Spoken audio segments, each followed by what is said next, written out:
கும்பம், அவிட்டம், சதயம், புரட்டாதி இந்த 3 நட்சத்திரம் 9 பாதங்களை கொண்ட ராசி. ராசியின் அதிபதி அப்படின்னு சொல்லக்கூடியவர் சனி பகவான். சனி ஆட்சி பெற்று போயிருக்கார். மன அழுத்தம் இருக்கும். ராகுவோட சம்பந்தத்தில் இருக்கிறதுனால அபரிமிதமான எண்ண ஓட்டங்கள் இருக்கக்கூடும். 5ஆம் இடத்தில் இருக்கக்கூடிய குரு உங்களுக்கு பண வரவை நல்லபடியாக கொடுப்பார். உங்களுடைய புகழ், அந்தஸ்து, கௌரவம்லாம் நல்லபடியாக இருக்கும். 5ஆம் இடம் வலுத்து போகிறது. உங்களுடைய 4, 9 அதிபதியான சுக்கிரன் 5ஆம் இடத்துல போயிருக்கிறது மிகப்பெரிய ஏற்றத்தை கொடுக்கும்.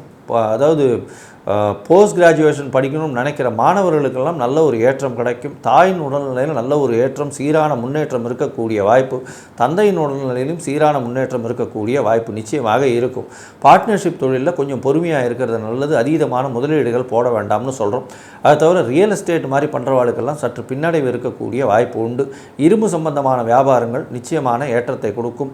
இரும்பு சம்பந்தம், அரசியல் சம்பந்தம், அதை தவிர இந்த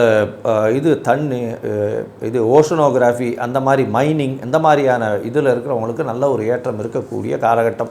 துப்புரவு தொழிலாளர்கள், அட்மினிஸ்ட்ரேஷன், ஆயில் சீட்ஸ் விற்கிறது, இதெல்லாம் பெரிய ஏற்றத்தை கொடுக்கக்கூடிய காலகட்டமாக அமையும். இந்த மாதத்தில் பார்த்தீங்கன்னா உங்களுடைய ராசிக்கு தாயின் உடல்நிலையில் நல்ல ஒரு ஏற்றம், தந்தையின் உடல்நிலையில் நல்ல ஒரு ஏற்றம், வெளிநாடு போகக்கூடிய பாக்கியம், சொந்த தொழிலில் பெரிய மாற்றங்கள் ஏற்படக்கூடிய வாய்ப்பு, புதிய வேலை அமையும். அரசாங்கத்தினால் சிறு சிறு பிரச்சனைகள், மன அழுத்தம் கொஞ்சம் இருக்கக்கூடிய வாய்ப்புகள் இருக்கும்.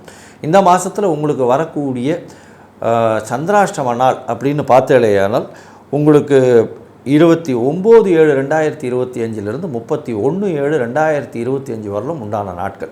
இந்த நாட்களில் புதிய முயற்சி வேண்டாம், வெளியூர் வெளிமான பிரயாணம் வேண்டாம்னு சொல்கிறோம். ஒரு வேளை பண்ண வேண்டி இருந்ததேனால் அருகில் இருக்கக்கூடிய விநாயகருக்கு இளநீர் அபிஷேகம் பண்ணுறதுக்கு இளநீர் வாங்கி கொடுங்க ஒரு நாள். அது சந்திரனுக்கு உண்டான இதுவாக இருக்கும்.